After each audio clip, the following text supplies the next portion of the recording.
বন্ধুরা, আপনারা সবাই নিশ্চয়ই খুব ভালো আছেন। আমি এখন দেখুন লতি কাটতে বসেছি। এখন লতিগুলো কাটবো খুব সুন্দর করে, ঠিক আছে। দেখুন দেখুন আমি কিছু লতি কেটেছি। আমি লতি তরকারি খেতে খুব ভালোবাসি, তো আজকে একটু লতি তরকারি করবো। কি রে, তুই কখন থেকে তোর জন্য বসে আছি, তোর জন্য মাছ দেবো বল, তুই কেন এলি না? হ্যাঁ, রেগুলার তো সকাল 9টা বাজলেই তুই চলে আসিস, এখন কেন আসিস নি? এই মাত্র এলি, কী খাবি বল? শুধু আমার কাছে গল্প শুনতে আসে বন্ধুরা, জানেন তো। এই আমার কাকটা আমায় খুব ভালোবাসে, রোজ আসে আমার সাথে গল্প করে চলে যায়। এই দেখুন বন্ধুরা আমার সাথে গল্প করতে এসছে। আমি ওকে যদি কিছু খেতেও দিই, ও খাবে না, জানেন তো, একটু একটু খাবে আর চলে যাবে। এনে খা। ওই যে দেখুন দিয়েছি, খুব খুশি।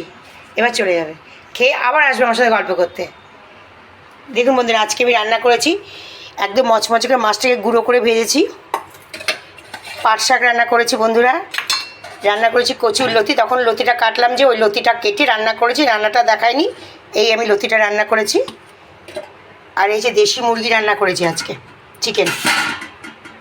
এই দেখুন দেশি মুরগি মাংস রান্না করেছি সানডে, তার জন্য আজকে খাবো খুব জমিয়ে। আপনারাও নিশ্চয়ই বাড়িতে সবাই আজকে খুব ভালো ভালো রান্নাবান্না খাচ্ছেন। আজকে এই অবধি, ভালো থাকবেন, রাধে রাধে।